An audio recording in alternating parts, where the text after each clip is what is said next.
Assalamualaikum warahmatullahi wabarakatuh. Saya Muhammad Irsan, Stamuk IF 121-18068. Pada kesempatan kali ini saya akan menjelaskan mengenai sistem kristal ortorombik. Oke, pertama-tama saya akan menjelaskan tentang kristal dan kristalografi. Yang pertama adalah kristal. Kristal adalah suatu benda padat yang homogen yang berbentuk polihedral teratur. Kemudian dibatasi oleh bidang permukaan yang licin, rata, yang merupakan ekspresi dari bidang atau struktur di dalamnya. Sedangkan ilmu yang pelajari dari kristal tersebut disebut dengan kristalografi. Kristal ortorombik memiliki 3 sumbu utama dengan perbandingan 1:4:6. Untuk sumbu A1, sumbu B4, dan sumbu C6. Sekarang untuk kelas kristal yang akan kita bahas adalah ortorombik dipiramidal. Kemudian bentuk kristalnya ortorombik trispinakoid dan nama mineralnya adalah nanat kefisit. Oke, kita lanjut ke unsur simetri. Di tangan saya sudah ada peraga untuk mineral nanat kefisit yang akan kita deskripsi pada hari ini. Langsung saja kita ke unsur simetri. Yang pertama yaitu sumbu simetri. Pengertian sumbu simetri sendiri adalah garis lurus yang dibuat melalui pusat kristal, dan apabila kristal tersebut diputar sebesar 360 derajat dengan garis tersebut sebagai poros perputarannya, maka pada kedudukan tertentu kristal tersebut akan menunjukkan kenampakan yang sama seperti semula. Oke, langsung saja. Ini adalah sumbu A yang di depan, kemudian sumbu B, dan ini adalah sumbu C. Kita coba mencari nilai untuk sumbu C. Ini kenampakan awalnya, kita putar tidak sama, kemudian kita putar lagi. Ini kenampakan yang sama dengan kenampakan yang awal, kemudian kita putar lagi. Ini tidak sama dan kita putar lagi. Ini adalah kenampakan yang awal tadi sekaligus menjadi kenampakan akhir. Artinya ini diberikan satu nilai dengan plus sama kembaran yang tadi, berarti terdapat 2 nilai untuk sumbu C. Selanjutnya sumbu B, kita pegang kedua ujungnya kemudian kita vertikalkan. Ini kenampakan awalnya, kita putar tidak sama, kita putar lagi, ini sama dengan kenampakan awal, kemudian kita putar lagi tidak sama, kemudian kita putar lagi, kita kembali ke posisi awal. Berarti untuk sumbu B sendiri juga terdapat 2 nilai. Selanjutnya kita ke sumbu A, kita pegang ujungnya kemudian kita vertikalkan. Ini adalah kenampakan awalnya atau posisi awalnya, kita putar tidak sama dengan posisi awal, kita putar lagi sama dengan posisi awal, kita putar lagi tidak sama dengan posisi awal, kita putar lagi sama dengan posisi awal. Artinya untuk sumbu A juga ada 2 nilai untuk sumbunya sendiri. Artinya dalam penulisan deskripsinya nanti kita akan menuliskan 3A2 atau artinya 3 sumbu simetri bernilai 2. Oke, untuk selanjutnya sudut interfasial. Pengertian sudut interfasial sendiri terbentuk karena adanya pertemuan permukaan tegak lurus antara 2 bidang kristal. Misalnya ini, sudut yang ini, teman-teman bisa lihat. Ini terdapat pertemuan antara bidang kristal yang ini dengan bidang kristal yang ini dengan di atas. Oke. Untuk penyebutannya atau kita menghitung sudut dalam suatu sistem kristal itu selalu disebutkan berpasangan. Kita hitung saja 1, 2, 3, 4, 5, dan 6. Ada 6 pasang sumbu pada sistem kristal ini. Tetapi jika kita mencoba untuk mencari nilainya, kita mengambil salah satu contoh. Kita mengambil sudut yang ini kemudian kita vertikalkan. Lihat kenampakannya, kenampakan awalnya. Kita putar tidak sama, putar lagi. Ini bentuknya simetris tapi tidak sama, artinya tidak tercermin. Kemudian kita putar lagi, tidak sama, kita putar lagi, kembali ke posisi awal, dan berarti tidak ada kenampakan yang sama dengan posisi awal. Artinya untuk semua sumbu yang terdapat pada sistem kristal ini tidak memiliki. Oke, selanjutnya kita pindah ke diagonal atau biasa disebut intermediate atau biasa disebut dengan rusuk. Diagonal sendiri pengertiannya itu adalah garis yang menjadi tempat pertemuan antara 2 permukaan kristal. Garis yang menjadi tempat pertemuan antara 2 permukaan kristal. Oke. Selanjutnya kita akan mencari ada berapa pasang diagonal yang terdapat pada sistem kristal ini. Kita coba hitung. Kita mulai dari depan. Depan kanan, belakang kiri. Kemudian yang ini sampingnya 2. Kemudian yang ini ke depan 3. Yang ini ke depan 4. Kemudian yang ini 5, yang ini 6, kemudian ini 7, 8, dan 9. Nah, kita coba ambil salah satu pasang diagonal. Kita coba ambil yang ini. Kita coba ambil, kita pegang kedua diagonalnya, kemudian kita vertikalkan. Kita coba putar. Apakah ada kenampakan yang sama dengan yang di sini? Coba. Ini tidak sama. Kita putar lagi, tidak sama. Kita putar lagi, tidak sama. Kita putar lagi kembali ke posisi awal.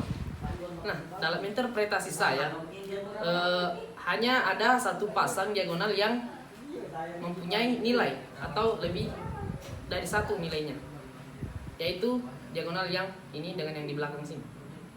Kita pegang, kita coba cari. Lihat kenampakannya, kenampakan awalnya. Kita putar. Nah, tidak sama. Kita putar. Nah, ini sama dengan kenampakan awal. Kita bernilai 1. Kita putar, tidak sama. Kemudian kita putar lagi. Nah, ini kenampakan air atau posisi air dan sekaligus menjadi posisi awal tadi. Artinya ini juga kita beri nilai 1. Artinya dalam diagonal ini itu terdapat 2 nilai. Berarti dalam sistem kristal ini terdapat satu pasang diagonal yang bernilai 2 atau kita notasikan dengan A2. Selanjutnya kita langsung pindah ke bidang belah atau bidang simetri. Pengertian bidang belah atau bidang simetri sendiri itu merupakan bidang datar yang dibuat yang melalui pusat kristal dan membelah 2 kristal tersebut, membelah menjadi 2 maksudnya, yang sama besar. Oke. Dia merupakan bidang datar yang membelah kristal melalui pusat kristal. Dalam mencari bidang simetri itu ada 3 cara yang biasa dipakai. Yang pertama vertikal, kemudian yang kedua horizontal, dan yang ketiga diagonal. Kita coba untuk yang vertikal. Yang vertikal, saya lupa. Dalam bidang simetri itu ada istilah mirror dan plane. Artinya ketika pembelahannya itu memiliki bentuk yang sama dan simetris, berarti bisa disebut dengan mirror. Sedangkan jika pembelahannya itu memiliki bentuk yang tidak sama tetapi dia tetap simetris, artinya dia plane. Kita coba untuk vertikal. Kita belah dari atas misalnya. Kita belah dari atas. Artinya sumbu utama, sumbu A yang terbelah kan. Itu kiri dan kanan akan sama, berarti itu mirror. Kemudian yang sumbu B, sumbu utama juga kita belah. Itu juga akan mirror, berarti 2 untuk mirror. Kemudian horizontal itu juga adalah mirror. Berarti untuk mirror sendiri ada 3 buah. Kemudian kita ke plane. Plane ada 1, kita miring begini, miring begini. 1, 2, kemudian pertengahan ini 3, ini lagi 4. Itu untuk vertikalnya saja. Kemudian untuk diagonalnya 1 ke belakang sini, 1, 2 ke depan, 3 ke depan, 4 ke belakang, 6. Oke, jadi untuk plane ada 6. Berarti dijumlahkan dengan yang tadi, berarti untuk plane-nya sendiri itu ada 10. Berarti untuk bidang simetri ini kita langsung notasikan 3M 10P. Artinya 3 bidang belah yang mirror dan 10 bidang belah yang plane. Lalu kita tambah dengan notasi PC atau point centrum. Karena ketika kita membuat bidang belah ini, semua bidang belah ini melalui pusat kristal. Kita akan membahas mengenai kelas simetri. Penentuan kelas simetri ini kita pakai 2 cara, yaitu Hermann McGuinn dan Schonflies. Kita langsung saja ke Hermann McGuinn. Ini kita terkhusus kepada sistem kristal ortoromik, dan acuannya kita itu dari buku penuntut praktikum kristalografi dan kristalografi dari Universitas Tadulako. Oke. Bagian pertama untuk Hermann McGuinn. Untuk bagian pertama itu menerangkan nilai sumbu A dan ada tidaknya bidang yang tegak lurus terhadap sumbu A tersebut. Bagian ini dinotasikan dengan 2/M. 2/M jika dia ada tegak lurus, kemudian 2 jika tidak ada yang tegak lurus. Oke, langsung saja kita melihat untuk deskripsi tadi yang kita dapat itu adalah 3A2. Berarti ada 3 sumbu bernilai 2. Berarti untuk sumbu A juga dia bernilai 2. Langsung kita notasikan dengan 2, kita tulis. Kemudian tadi kita dapatkan untuk sumbu A juga terdapat bidang yang tegak lurus terhadap sumbu tersebut. Artinya kita notasikan dengan per M. Jadi yang kita tulis untuk bagian pertama itu 2/M. Untuk bagian kedua, menerangkan ada tidaknya nilai sumbu B dan ada tidaknya bidang simetri yang tegak lurus terhadap sumbu tersebut. Oke, untuk sumbu B juga tadi bernilai 2. Oke, sumbu B juga tadi bernilai 2, dan karena ada bidang yang tegak lurus dengan sumbu tersebut, kita notasikan dengan per M, artinya 2/M. bagian ketiga menerangkan nilai sumbu C dan ada tidaknya bidang simetri yang tegak lurus terhadap sumbu tersebut. Sumbu C tadi yang kita dapatkan juga bernilai 2 dan terdapat bidang simetri yang tegak lurus dengan sumbu tersebut. Artinya untuk sumbu tersebut, untuk sumbu C sendiri itu kita notasikan dengan 2/F. Ya, selanjutnya untuk square place sendiri. Untuk square place ini sama seperti Herman McQueen tadi, kita merujuk kepada buku penuntun praktikum dari Universitas Tadulako. Untuk bagian pertama menerangkan nilai sumbu yang tegak lurus sumbu C, yaitu sumbu lateral, sumbu A dan B, atau sumbu intermediate. Ada dua kemungkinan. Jika sumbu tersebut bernilai 2, maka dinotasikan dengan D, dan jika sumbu tersebut tidak bernilai dinotasikan dengan C. Dari pengertian ini tadi berarti kita hanya memperhatikan sumbu lateralnya saja, sumbu A dan B, nilainya yang kita perhatikan. Selanjutnya untuk bagian kedua menerangkan nilai sumbu C. Nilai sumbu C ini dituliskan di sebelah kanan agak bawah dari notasi D atau C. Contohnya D2, C2, atau D3 dan seterusnya. Oke, kita ke bagian pertama tadi.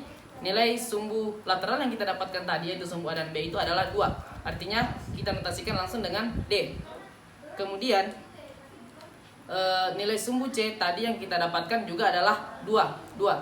Jadi di samping D tadi kita langsung tuliskan angka 2. Kemudian kita ke bagian ketiga, yaitu menerangkan kandungan bidang simetrinya. Tadi dalam menentukan bidang simetri kita menggunakan 3, yaitu horizontal, vertikal, dan diagonal. Dan dari hal itu kita bisa notasikan bahwa bagian ketiga ini itu dinotasikan dengan H. Itulah tadi penjelasan dari saya. Semoga apa yang saya sampaikan dapat bermanfaat. Terima kasih. Assalamualaikum warahmatullahi wabarakatuh.